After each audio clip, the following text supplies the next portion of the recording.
Welcome to the Hello Someday podcast, the podcast for busy women who are ready to drink less and live more. I'm Casey McGuire Davidson, ex-red wine girl turned life coach, helping women create lives they love without alcohol. But it wasn't that long ago that I was anxious, overwhelmed, and drinking a bottle of wine a night to unwind. I thought that wine was the glue holding my life together, helping me cope with my kids, my stressful job, and my busy life. I didn't realize that my love affair with drinking was making me more anxious and less able to manage my responsibilities. In this podcast, my goal is to teach you the tried and true secrets of creating and living a life you don't want to escape from. Each week, I'll bring you tools, lessons, and conversations to help you drink less and live more. I'll teach you how to navigate our drinking-obsessed culture without a buzz, how to sit with your emotions when you're lonely or angry, frustrated or overwhelmed, how to self-soothe without a drink, and how to turn the decision to stop drinking from your worst-case scenario to the best decision of your life. I am so glad you're here. Now let's get started. Well, hi there. In this episode, I wanted to introduce myself, to tell you a little bit about who I am and my story, both before I quit drinking and after. Now, I would say that the fact that I no longer drink anymore, and I used to drink a lot, and went through the process of questioning my drinking and deciding that it didn't work in my life anymore, is an important part of my life, but it doesn't define who I am. It's something that I resisted for a really long time. I saw quitting drinking as my absolute worst case scenario. And now, having done the work, I consider it something that is foundational to helping me achieve everything I want in my life. It's something I'm really proud of. It's made me more honest and more real. It's helped me develop better and healthier coping mechanisms. It's made me more courageous and less fearful about changes in my life. And it's made me closer with my husband and my kids, my friends and my family. My worst case scenario really helped me lead a better life. But before I go any further, I want to tell you a little bit about who I've been and who I am today. So I'm Casey McGuire Davidson. I'm a life coach, a wife, a mom. I'm a practical dreamer. I'm a homebody and I love to travel. I worked in the corporate world for 20 years as a digital marketing leader in both big Fortune 500 companies and small startups. I'm working on being a retired people pleaser, and I am an ex-red wine drinker. I live in the Seattle area with my husband, Mike, and our two kids, Hank and Lila. I'm originally from Washington, D.C., but my parents worked in the Foreign Service, so I grew up all over the world. I went to boarding school on the East Coast and went to college in Maine. I moved to Seattle after college, and throughout my life, I used to think about drinking a lot. I loved wine. It was my absolute favorite. I used it to celebrate and commiserate, to fuel conversations, to treat myself, to gloss over awkwardness, to numb anger, and to alleviate boredom. I started drinking a lot in college. I was on the women's rugby team, and we spent every night that we were not in the library pretty much hanging out around a keg. After college, beer parties transitioned to wine and dancing in Washington, D.C. I felt like I was an adult, and I remember distinctly in my little basement apartment making mac and cheese and opening a bottle of red wine and thinking that I was such a grown-up. When my husband and I moved out to Seattle, drinking turned into post-work happy hours at the bar across the street from my office. My husband and I would go out to dinner and work on picking the quote-unquote right bottle of wine. And once we bought our house, we started hosting great dinner parties with friends, where everybody would bring a bottle of wine and we'd sit around talking all night. At different times over the years, I would tell myself that I would only drink at home, or maybe I would only drink when I was out with friends. I would make a rule that I would only drink on weekends, or only drink 2 drinks a night at home, or only drink 3 times a week. I would take a month off to prove that I could go without drinking, or I would stop drinking to achieve a specific goal, like training for a race or losing 10 pounds. But managing and moderating my drinking while trying to keep up my commitments to my work and my family, my kids and my home and fitness, it took a lot of focus. And it meant there wasn't much energy left for the other dreams and goals in my life. As the years went on, my kids started growing up. We sold one house and bought another. I was climbing the corporate ladder, getting promoted and reorganized and laid off and promoted again. And I would start to cringe in the morning as I put on eyeliner and looked into my eyes. They were glassy and they were bloodshot. I would drive my kids to daycare and turn towards my office with a headache and a hangover. For a long time, I drank about a bottle of wine a night, every night, 7 days a week, 365 days a year. As the years went on, drinking became more and more important in my life. I would be wondering if I could get to the grocery store to pick up a bottle of wine before my son's daycare closed, so that I would have enough at home for the night. I started not remembering the end of movies I watched the night before. Sometimes my husband couldn't wake me up on the couch to come up to bed. I one time forgot to replace my son's tooth under his pillow with money from the tooth fairy.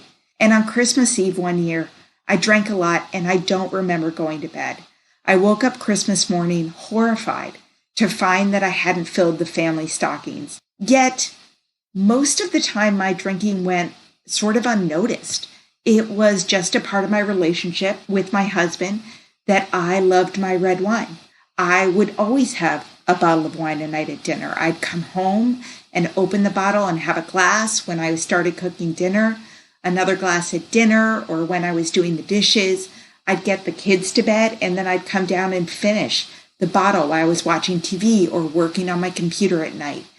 I was pretty foggy at the end of the night, and yet I would get up, sometimes work out early in the morning, get showered, drop my kids off, and walk into my office desperate for Starbucks and a breakfast sandwich because I was actually pretty hungover. I would wander into work wondering how I could ingest that much alcohol and wondering in my own head, did I just have an alcohol problem? Did I just abuse it? Or was I actually an alcoholic, which seemed so foreign to my mind that I couldn't even imagine it. I was a director. I had a ton of friends. Everyone I knew drank. And yet, why couldn't I cut back when I tried to? Why was it almost impossible for me to ever have just one glass of wine? Why did I need to get 3 glasses in me? And then it just seemed inevitable that I would finish the bottle. It was something that I couldn't get a handle on. And step by step, little and bigger things were starting to slip. I found myself getting less optimistic, getting more anxiety in my life, feeling like I couldn't cope with my job and my kids, my schedule and my marriage. And in actuality, my life was pretty good. I had a nice house. I had a good job. I had great coworkers. My boss was pretty good. And in the back of my mind, I knew that it was somehow related to my drinking.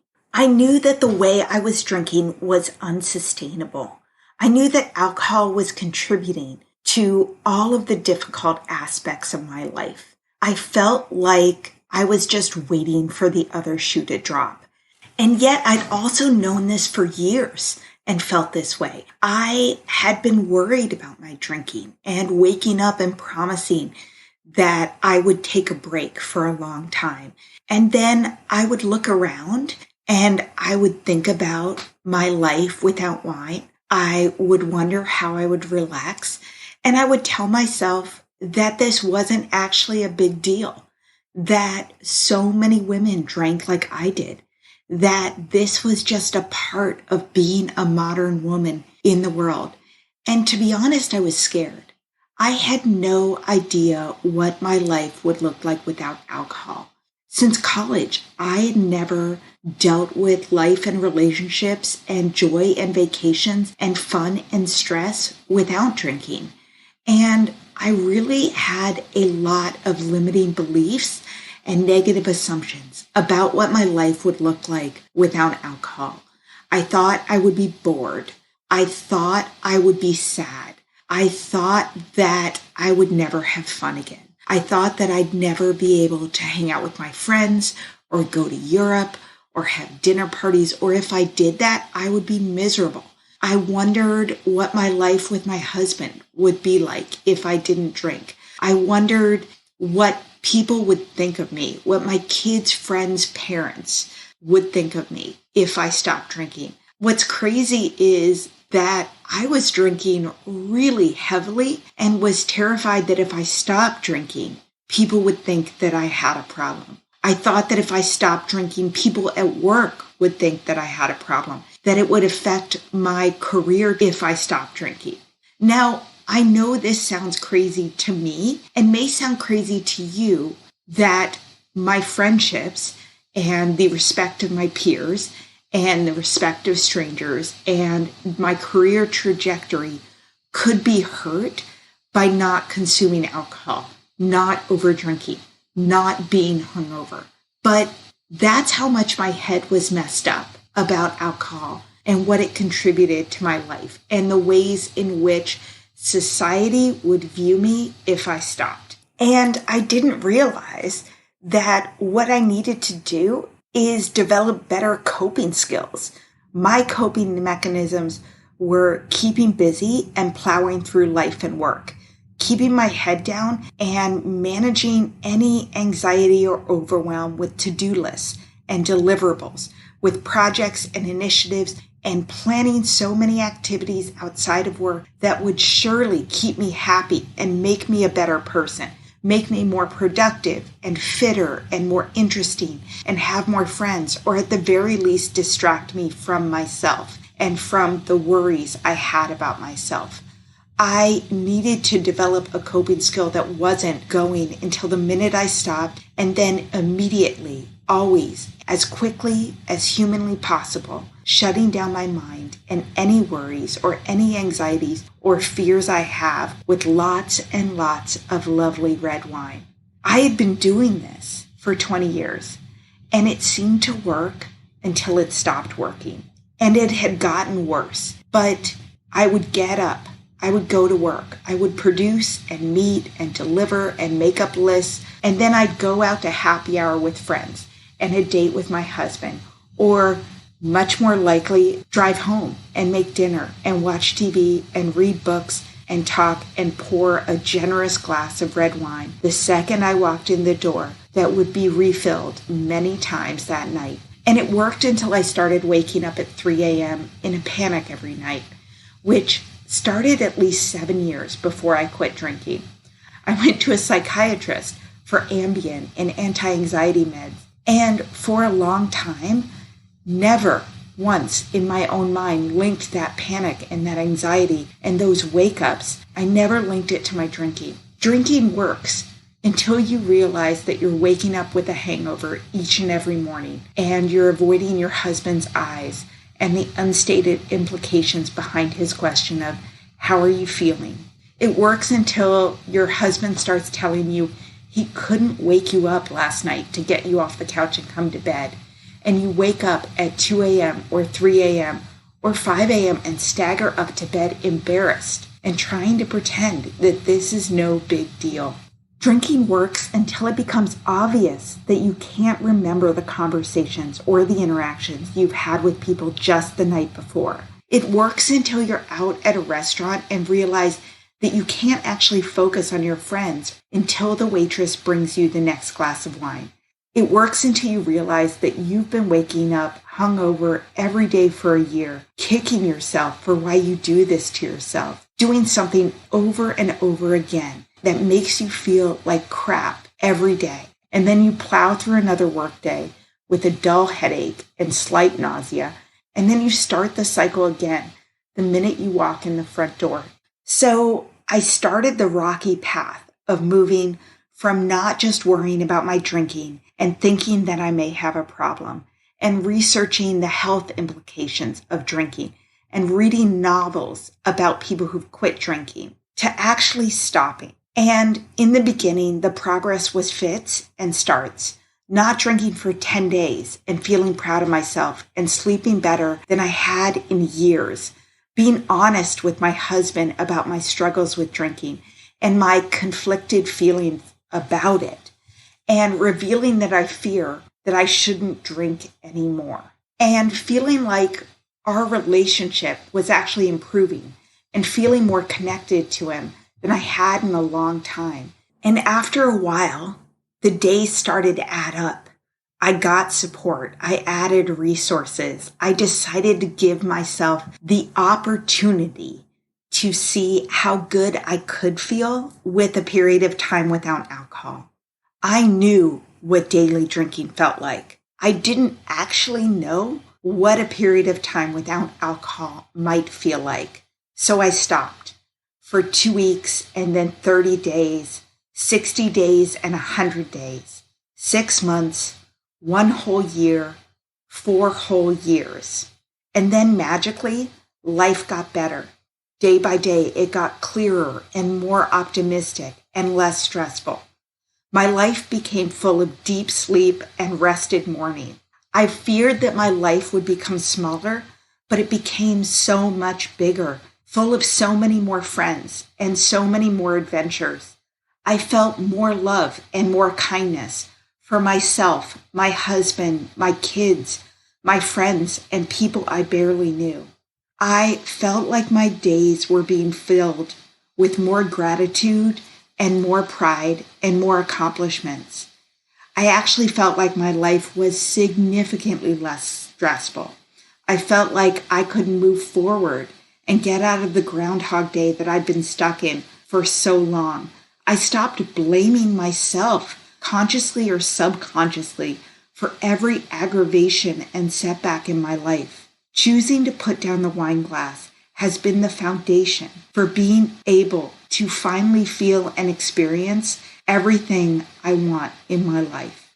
And today, I feel happy and proud. I feel like anything in my life is possible. Because it's not all about putting down the wine glass. It's not all about sitting through your evenings not drinking. It really is about building a life you don't want to escape from. So if my story resonates with you, please let me know. Thank you for listening to this episode of the Hello Someday podcast.